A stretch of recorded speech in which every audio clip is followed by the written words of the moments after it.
आज हम बात करेंगे वर्चुअल दुकानदार के बारे में। अभी वर्चुअल दुकानदार क्या है, कैसे बन सकते हैं, क्या-क्या रिक्वायरमेंट्स एक वर्चुअल दुकानदार बनने के लिए।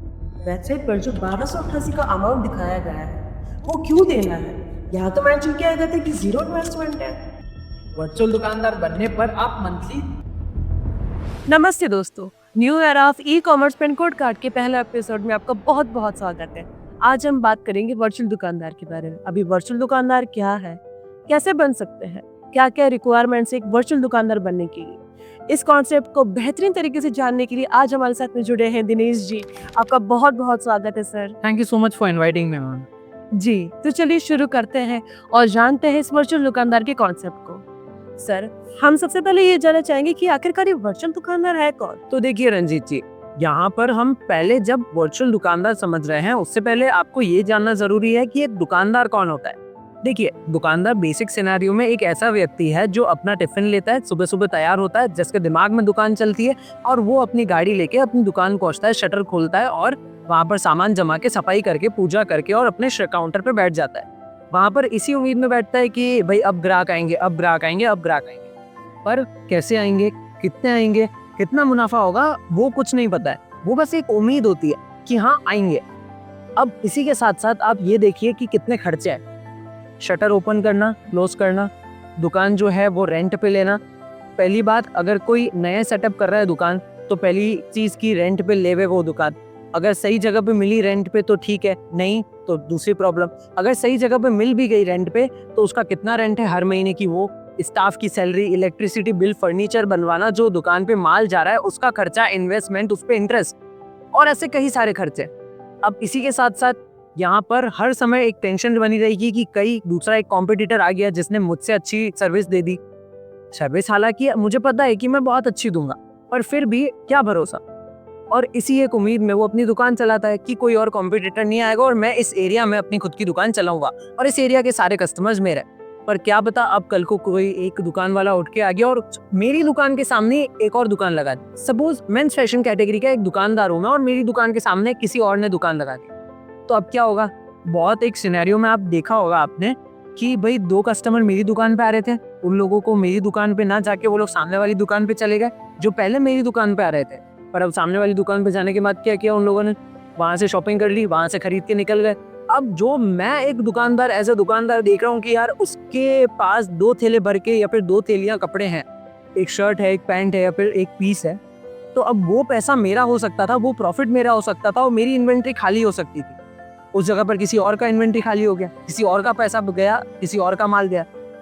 तो अब सोचिए मेरी मेंटल कंडीशन उस समय क्या हो कि यार किसी और के पास पैसा गया, किसी और का माल बिका और मैं यहाँ पर इतने सालों से बिजनेस करते हुए मैं खाली बैठा हूँ। तो अब इन्हीं सारी समस्याओं का समाधान है pin code card. Pin code card क्या करता है? पिन कोड कार्ड यहाँ पर एक बहुत ही यूनिक कंसेप्ट लाता है यहाँ पर वर्चुअल दुकानदार।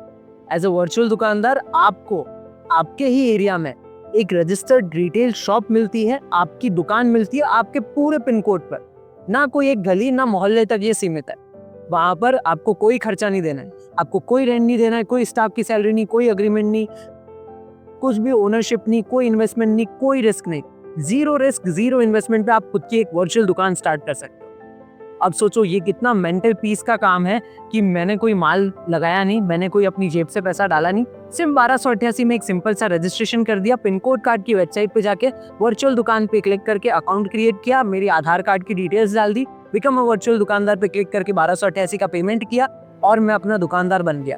आधार कार्ड, पैन कार्ड और पुलिस वेरिफिकेशन जो ट्रस्ट के लिए जरूरी है वो सबमिट किया और यहाँ पर मुझे अपना खुद का डैशबोर्ड मिला, ट्रेनिंग मिली, पिन कोड कार्ड से 24/7 का सपोर्ट मिला। दुकानदार क्या होता है?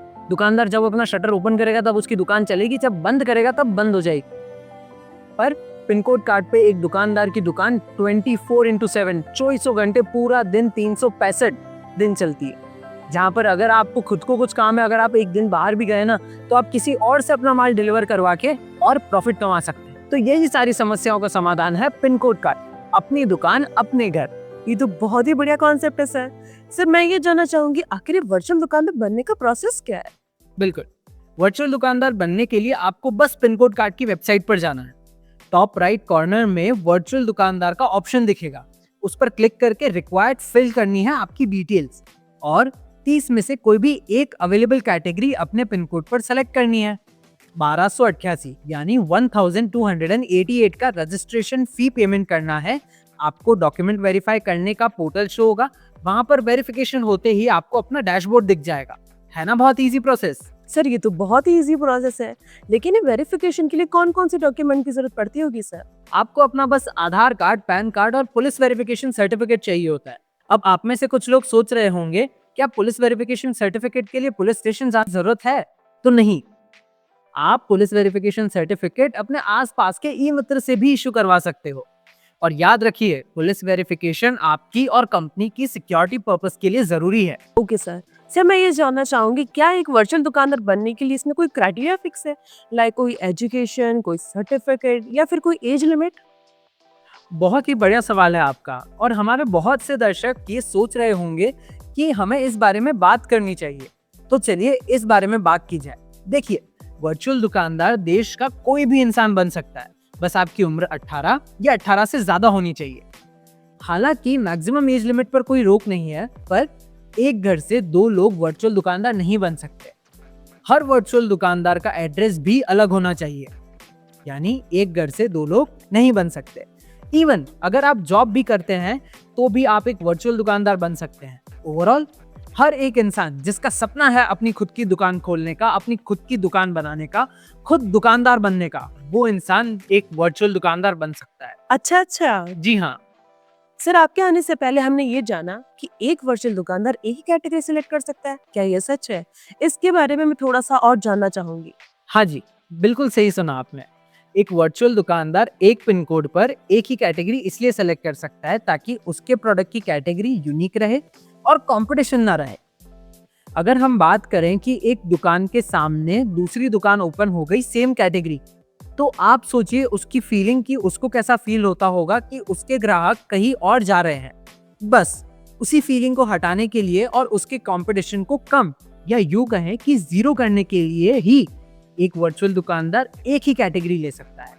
वाओ सर, ये तो बहुत ही शानदार कॉन्सेप्ट है। अब इससे तो हर वर्चुअल दुकानदार के पास में अपनी एक यूनिक कैटेगरी रहेगी और मार्केट कंपटीशन भी जीरो रहेगा। बिल्कुल सही कहा आपने। सर मैं आपसे रजिस्ट्रेशन की बात करना चाहूंगी। वेबसाइट पर जो 1288 का अमाउंट दिखाया गया है, वो क्यों देना है? यहाँ तो मेंशन किया गया था कि जीरो इन्वेस्टमेंट है। देखिए, 1288 का जो रजिस्ट्रेशन फी है ये कोई इन्वेस्टमेंट नहीं है, बल्कि प्लेटफॉर्म में रजिस्टर करने की फीस है। हमने मात्र 1288 इसलिए रखा है क्योंकि इतना तो डेली एक्सपेंस हो जाता है। फॉर एग्जाम्पल, 3 से 4 दोस्त अगर मिल के कहीं बाहर खाना खाने चले जाते हैं तो वही 2-3 हजार कहाँ खर्च हो जाते हैं एक शाम में, पता भी नहीं चलता। तो आप खुद ही सोचिए, आजकल 1200-1300 खर्च हो ही जाते हैं। तो इससे बेहतर है कि एक इंसान इस अमाउंट में वर्चुअल दुकान बुक कर ले। बहुत खूब सर। दिनेश जी अब हम आगे बढ़ना चाहेंगे। हमने ये भी जान लिया वर्चुअल दुकानदार कौन है, किस तरीके से रजिस्ट्रेशन किया जा सकता है इस पर। सर मेरा सवाल अब ये है कि आखिर ये बेनिफिट्स पहुंचाएगा कैसे एक वर्चुअल दुकानदार को? बेनिफिट्स, वैसे तो इतने बेनिफिट्स ही बेनिफिट्स हैं, पर हम बात करते हैं बड़े बेनिफिट्स क्या क्या है। मेरे हिसाब से वो सही रहेगा। सबसे पहले तो ये देखिए कि वर्चुअल दुकानदार को 100% डायरेक्ट रिटेल प्रॉफिट मिल रहा है। फॉर एग्जाम्पल, अगर आपकी मार्केट में एक खुद की शॉप है, लेट्स से कपड़े की शॉप है, तो आपने कहीं ना कहीं से तो स्टॉक लिया होगा। अब उसमें कुछ तो प्रॉफिट ऐड करके ही बेचोगे, तभी तो फायदा होगा ना। अब ये मैम, आप ये देखिए कि यही फायदा हम एक वर्चुअल दुकानदार को दे रहे हैं बिना किसी स्टॉक मेंटेनेंस के। ये दूसरा बड़ा फायदा। पूरे दिन दुकान पर भी रहने की जरूरत नहीं। क्यों? क्योंकि कोई फिजिकल दुकान है ही नहीं। ना हेल्पर चाहिए, ना पानी का कैंपर, ना बिजली का बिल देना है, ना कंपटीशन की झंझट। अब आप ये देखिए यहाँ पर, है ना कितना शानदार। जी बिल्कुल। इन सबसे ऊपर ये कि एक इंसान को मौका मिल रहा है अपने पूरे पिन कोड पर एज अ दुकानदार अपनी पहचान बनाने का, जो मुझे लगता है सबसे बड़ी बात है। अब आप ही बताइए रंजीत जी, अगर इतना बड़ा काम करने के साथ साथ आपको पहचान बनाने का भी मौका मिल जाए तो कैसा रहेगा? ये तो बहुत बढ़िया रहेगा सर। बस यही। अब विजन के उस पार्ट को देखिए जहां पर एक आम आदमी किसी के भी घर पे एक प्रोडक्ट लेके जाएगा, उसको ओपन बॉक्स सर्विस प्रोवाइड करेगा, ये बताते हुए कि उस पूरे पिन कोड पर वो एक अकेला वर्चुअल दुकानदार है उस प्रोडक्ट कैटेगरी में। कितना अच्छा लगेगा उसे, और उससे भी ऊपर क्या इमेज क्रिएट होगी उसकी। बस यही हम चाहते हैं। ये तो बहुत ही बढ़िया रहेगा सर। हाँ, तो अगर आपको बेनिफिट्स में मैं बताऊं इनकम के बारे में, वर्चुअल दुकानदार बनने पर आप मंथली 30,000 से लेके 1 लाख 2 लाख कोई लिमिट नहीं है तक भी अर्न कर सकते हैं। तो वर्चुअल दुकानदार ऑफलाइन और ऑनलाइन दोनों में डील कर सकता है। ये हुआ अगला फायदा। ओ नाइस, इतनी सारे बेनिफिट्स। हाँ जी, बेनिफिट्स तो जितने बताओ उतने कम है। सर आप मार्जिन के बारे में क्या कहना चाहेंगे? आखिर एक वर्चुअल दुकानदार को उसका मार्जिन मिलेगा कैसे? जी, वर्चुअल दुकानदार को उसका मार्जिन इंस्टेंट अपने वॉलेट में शो होता है, जहां आप उसे विद इन 7 डेज विड्रॉ भी कर सकते हैं अपने बैंक अकाउंट। सर कहीं केस में ऐसा होता है कि कहीं बार कस्टमर तक प्रोडक्ट लेट डिलीवर होता है, तो आखिरकार इस केस में होता क्या है? पिन कोड कार्ड इंश्योर करता है मैम कि हर एक कस्टमर तक टाइम पर प्रोडक्ट पहुंचे। इसके लिए हमारा वर्चुअल दुकानदार हमने इस तरीके से ट्रेन किया है जो रिस्पॉन्सिबली टाइम पर कस्टमर तक प्रोडक्ट पहुंचाए। और अगर कोई वर्चुअल दुकानदार डिले करता है प्रोडक्ट की डिलीवरी में, तो उस वर्चुअल दुकानदार को पहले वार्निंग मैसेज दिया जाता है, और फिर भी अगर ऐसा होता है तो उनका अकाउंट टर्मिनेट हो जाता है फॉर लाइफ टाइम। ओके। जी हाँ, हमारा एजेंडा है कि हम 5,50,000 लोगों को रोजगार दे, और वर्चुअल दुकानदार हमारे इस कंसेप्ट का एक बहुत ही इंपॉर्टेंट रोल प्ले करता है। 5.5 लाख लोगों को रोजगार देना is very good vision sir. Thank you so much Ranjeet ma'am. कई बार ऐसा होता है कि कस्टमर को product up to the mark नहीं लगता, या फिर कोई साइज इशू होता है, तो इस केस में वो रिटर्न करवा देता है। इन केस में वर्चुअल दुकानदार को क्या कोई रिटेल प्रॉफिट मिलता होगा? नहीं, in case of return by customer virtual दुकानदार को कोई रिटेल प्रॉफिट नहीं मिलता। कस्टमर द्वारा किए गए सक्सेसफुल पेमेंट पर ही एक वर्चुअल दुकानदार को 100% प्रॉफिट मिलेगा। अच्छा, तो उसमें पेमेंट मोड क्या है? देखिए, हमने काफी सेफ एंड सिक्योर मॉडल के साथ ही पेमेंट सिस्टम ऑनलाइन रखा है, जिससे वर्चुअल दुकानदार और कस्टमर का पेमेंट सिक्योर रहे। जहां पर आप net banking, UPI, debit card, credit card, wallet, credit line किसी के साथ भी यहाँ पर पेमेंट कर पाएंगे। बहुत बढ़िया सर, बहुत ही शानदार कॉन्सेप्ट है आपका। Thank you ma'am. Dinesh ji, thank you so much आज के पॉडकास्ट को ज्वाइन करने के लिए। हमें वर्चुअल दुकानदार के कॉन्सेप्ट के बारे में जानकर बहुत मजा आया और बहुत सी जानकारी हमें प्राप्त हुई। तो जाते जाते दिनेश जी, आप कुछ कहना चाहेंगे? जी हाँ, बिल्कुल। पिनकोड कार्ड का वर्चुअल दुकान का विजन एक बहुत ही यूनिक कॉन्सेप्ट है जो भारत में आज तक कहीं नहीं देखा गया। तो अगर आपका भी सपना था अपनी दुकान शुरू करने का और वो अभी तक पूरा नहीं हो पाया, तो आज ही रजिस्टर करें और साकार करें अपनी वर्चुअल दुकान का सपना। धन्यवाद। जी, तो मिलते हैं नेक्स्ट वीडियो में। इसी तरह बने रहिए पिनकोड कार्ड परिवार के साथ। स्टे सेफ, स्टे हैप्पी दोस्तों।